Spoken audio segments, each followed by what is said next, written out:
Hello student, मैं परमानंद पटेल स्वागत करता हूं आपका हमारे YouTube channel PN Patel classes पर। आज हम देखने वाले हैं क्लास 7 का संख्याएं, जो कि एक रिवीजन के तौर पर है, पुनरावृत्ति है। देखते हैं संख्याएं। इसमें जो है प्रश्नावली 1 ले रहे हैं। खाली स्थानों की पूर्ति बड़ा है, बराबर है या छोटा है, लिख कर कीजिए। अब यहां पर अगर हम देखें तो ऋण 2 गुणित 9 और इधर दिया है ऋण 3 गुणित 9, यानी कि यहां पर पूर्णांकों के गुणनफल पर आधारित है। यदि आपको पूर्णांकों का जोड़ना, घटाना, गुणा और भाग नहीं आता है, उसमें कुछ समस्या है, तो इसी समय इस वीडियो को स्किप कीजिए और आप हमारे बेसिक मैथ्स में जो है पूर्णांकों का जोड़ना और घटाना एक वीडियो है और पूर्णांकों का गुणा और भाग है। तो आपको पूर्णांकों का गुणा और भाग जो है थंबनेल में मिल जाएगा। अभी उसको देखिए, अच्छे से समझ लीजिए, उसके बाद जो है इस चैप्टर में आइए। तो चलते हैं। ऋण 2 गुणित 9 और बीच में खाली स्थान है ऋण 3 गुणित 9। अब यहां पर जो हमको देखना है कि इन दोनों में बड़ा कौन है और छोटा कौन है। यदि हम इन दोनों की गुणा करेंगे यहां पर, तो 2 स्टेप में गुणा होता है। पहले चिन्हों का गुणा, उसके बाद फिर संख्याओं का गुणा। तो अगर हम देखें यहाँ पर ऋण है और यहाँ पर धन है, तो ऋण और धन का गुणा क्या होता है, ऋण हो जाता है। और संख्या का गुणा करेंगे तो 2 निया कितना हो जाएगा, 18। और इस तरफ अगर देखा जाए तो यहाँ क्या होगा, ऋण और धन का ऋण और 3 निया 27। अगर ये धनात्मक होता तो उस कंडीशन में 18 और 27 में तुलना करने पर 27 बड़ा है और 18 छोटा है। चूंकि दोनों जो है ऋणात्मक हैं, इसलिए ऋण 18 कैसा हो जाएगा, बड़ा, और ऋण 27 कैसा हो जाएगा, छोटा। तो यहां पर ये वाला चिन्ह जो है आएगा। ठीक, अब अगला देखते हैं। 3 गुणित ऋण 5 गुणित ऋण 2 और इधर दिया है ऋण 5 गुणित 6। तो अगर हम ये तीनों का गुणा करें तो पहले चिन्हों का गुणा कर लेते हैं। तो ये धन और ये ऋण, तो धन और ऋण का गुणा क्या मिलेगा हमको, ऋण, और वो ऋण और ये वाला भी है फिर से ऋण, तो ऋण और ऋण का गुणा फिर क्या हो जाएगा, आपका धन हो जाएगा, जिसको लगाने की आवश्यकता नहीं है। संख्याओं का गुणा करें, 3 5 6 15 और 15 दूनी 30। तो इधर का गुणा कितना आया, धन 30। अब इधर का देखते हैं, ये ऋण और धन का गुणा ऋण और 5 6 का हो जाता है 30। दोनों में संख्या तो बराबर दिख रहा है 30 30, लेकिन ये है धनात्मक और ये है ऋणात्मक। तो निश्चित रूप से ऋणात्मक कैसा होगा, छोटा होगा। तो यहां पर भी यही वाला चिन्ह लगेगा। अगला देखते हैं, 4 गुणित 9, तो ये हो जाएगा 9 चौक 36। दोनों धनात्मक हैं तो ये भी निश्चित रूप से धनात्मक होगा। अभी इधर को देखते हैं, तो ये ऋण और धन का ऋण, इन दोनों का मिला है ऋण और ऋण का फिर गुणा ऋण से कर दे तो हो जाएगा धन। अब यदि गुणा करें तो ये हो जाएगा 2 निया 18 और 18 दूनी कितना हो जाएगा, 36। तो इधर मिला धन 36, इधर भी मिला धन 36, तो यहाँ पर बीच में क्या आ जाएगा, बराबर का चिन्ह आ जाएगा। नेक्स्ट देखते हैं, अगर हम किसी भी संख्या का गुणा यदि 0 से कर दें तो सीधा सीधा उसका मान कैसा हो जाता है, 0 हो जाता है। और इधर का देखा जाए, ये ऋण और ये धन का गुणा ऋण और 3 चौक कितना, 12। अब यहाँ पर 0 और ऋण 12 में बड़ा कौन होगा, निश्चित रूप से 0 बड़ा होगा और ऋण 12 कैसा होगा, छोटा होगा। तो ये वाला चिन्ह लगेगा। यहाँ पर थोड़ा सा उटपटांग लग रहा होगा, लेकिन मैं आपको संख्या रेखा के आधार पर बता देता हूं। बीच में होता है 0 और इधर होता है धनात्मक 1 2 3 4। इधर होता है ऋण 1 ऋण 2 ऋण 3, आगे बढ़ता जाएगा। तो ये आप ध्यान रखना, ये जो 0 होता है, 0 के राइट साइड हम बढ़ते जाएं, दाईं ओर बढ़ते जाएं, तो संख्या का मान बढ़ते जाता है।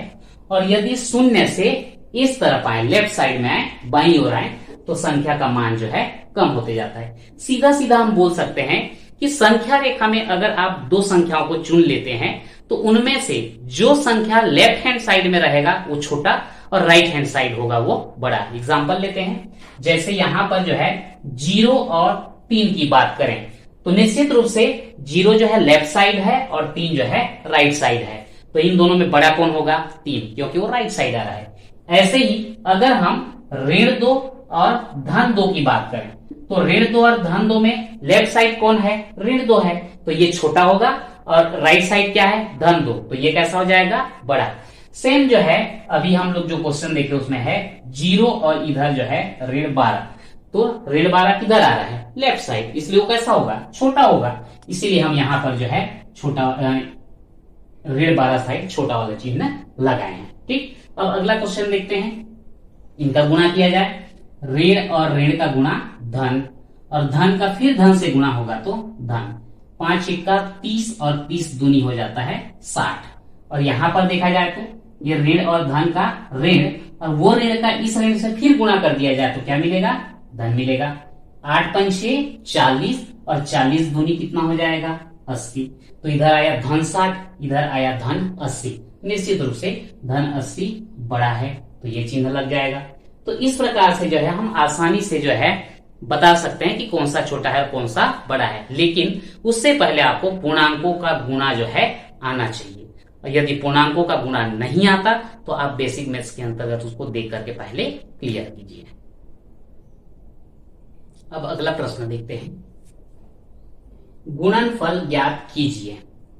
अब गुणनफल ज्ञात करने के लिए अगर हमको कोई दो संख्या दिया गया है पूर्णांक के रूप में, तो उसका गुणा करने के लिए हमको 2 स्टेप में से गुजरना पड़ता है। सबसे पहला होता है चिन्हों का गुणा। अब चिन्हों का गुणा का नियम क्या है? अगर धन और धन है तो उसका गुणनफल क्या होगा? धनात्मक होगा। ऋण और ऋण है तो उसका गुणनफल भी कैसा हो जाएगा? धनात्मक। कहने का मतलब समान चिन्ह है तो धन हो जाता है, और असमान चिन्ह है तो क्या हो जाता है? ऋण हो जाता है। धन धन का गुणा धन, ऋण ऋण का गुणा धन, यानी कि ये दोनों समान चिन्ह था, धन धन तो भी धन, ये दोनों समान चिन्ह था, ऋण ऋण तो भी धन। लेकिन दोनों में से कोई भी एक ऋण और एक धन हो, चाहे वो पहला हो या दूसरा हो, कोई मायने नहीं रखता। धन और ऋण है तो ऋण, या फिर ऋण और धन है तब भी क्या हो जाएगा? ऋण।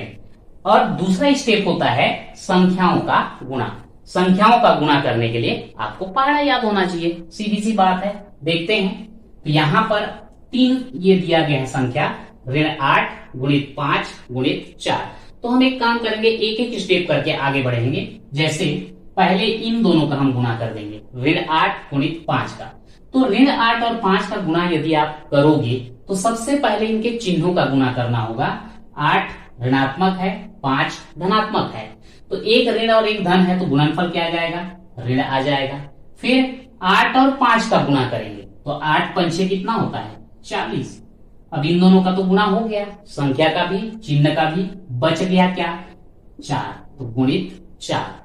अब यहां पर फिर चिन्हों का गुणा करेंगे, ये ऋण और ये है धन, तो ऋण और धन का क्या हो जाएगा? ऋण। और इन दोनों संख्या का गुणा कर देंगे तो 4 शून्य शून्य और 4 चौक कितना आ जाएगा? 16। इस प्रकार से इसका आंसर कितना आ गया? ऋण 160। अगला क्वेश्चन देखते हैं, इन दोनों का पहले गुणा किया जाएगा। ऋण 9 गुणित 0 गुणित ऋण 2। तो अगर ऋण 9 और 0 का गुणा किया जाए तो अभी बताया गया था कि 0 को किसी भी संख्या से गुणा किया जाए उसका उत्तर क्या आता है? 0 आता है। तो 0 का ऋण 9 से गुणा करेंगे तो क्या आएगा? 0 आएगा। बच गया कौन सा? ऋण 2।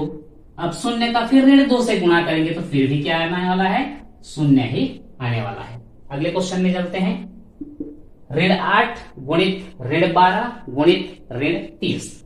तो यहां पर इन दोनों का पहले गुणा कर देंगे तो ये भी ऋण ये भी ऋण, तो ऋण और ऋण का गुणा क्या हो जाएगा? धन हो जाएगा। और 8 का गुणा 12 से कर देंगे तो 8 दूनी 16 का 6 हासिल 1, 8 एकम 8 और 1 9, यानी कि धन 96 आया। चूंकि हमको ये चिन्ह लगाने की आवश्यकता नहीं है तो हम हटा भी सकते हैं। गुणित कितना बच गया? ऋण 30 बच गया। अब यहाँ पर 96 धनात्मक है, 30 ऋणात्मक है, तो धन और ऋण का क्या हो जाएगा? यहाँ पर ऋण हो जाएगा। और 96 का गुणा 30 से कर देंगे तो 3 6 18 का 8 हासिल 1, 3 27 और 1 28, और ये 0 साथ में है तो ऋण 2880। ये जो है आपका आंसर हो गया। तो इस प्रकार से हम पूर्णांकों का गुणा कर सकते हैं। अगला प्रश्न लेते हैं, भागफल ज्ञात कीजिए। तो भागफल ज्ञात करने में भी सेम वही चीज आता है।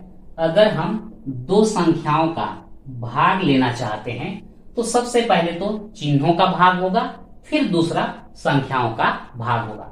अब ये चिन्हों का भाग कैसा होता है, जिस प्रकार से चिन्हों का गुणा होता है सेम उसी प्रकार से चिन्हों का भाग भी होता है।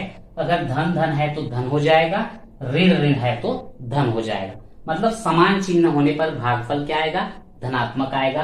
और यदि असमान चिन्ह है, एक धन है दूसरा ऋण है, या फिर पहला वाला ऋण है दूसरा वाला धन है, तो दोनों ही कंडीशन में क्या आएगा, ऋण आएगा। आयत इसमें जो है देखते हैं क्वेश्चन नंबर 3 का पहला। अब यहां पर देखो ऋण 80 भागित 16 दिया गया है। तो सबसे पहले हम क्या करेंगे, चिन्हों का भाग करेंगे। तो यहां पर 80 कैसा है, ऋणात्मक है, 16 कैसा है, धनात्मक है। तो ऋण और धन का भाग क्या होता है, ऋण होता है। तो यहां पर हमने लिख दिया ऋण। फिर 16 से 80 को भाग दो। तो इसके लिए जो है आपको 16 का पहाड़ा पढ़ना होगा।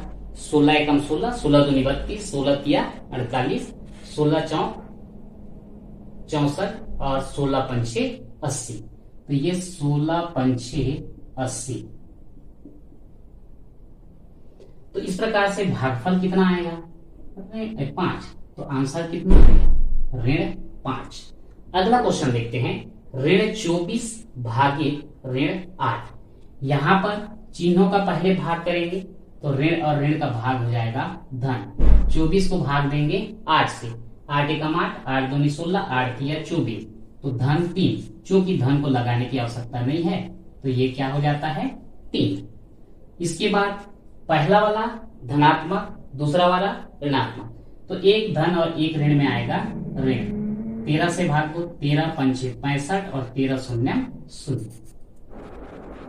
अगला क्वेश्चन है, शून्य भागित ऋण 18। जिस प्रकार से शून्य से किसी संख्या को गुणा करने पर शून्य आता है, ठीक वैसे ही किसी भी संख्या से अगर शून्य को भाग दिया जाए तो हमेशा शून्य आता है। तो इस प्रकार से इसका आंसर कितना हो जाएगा, 0।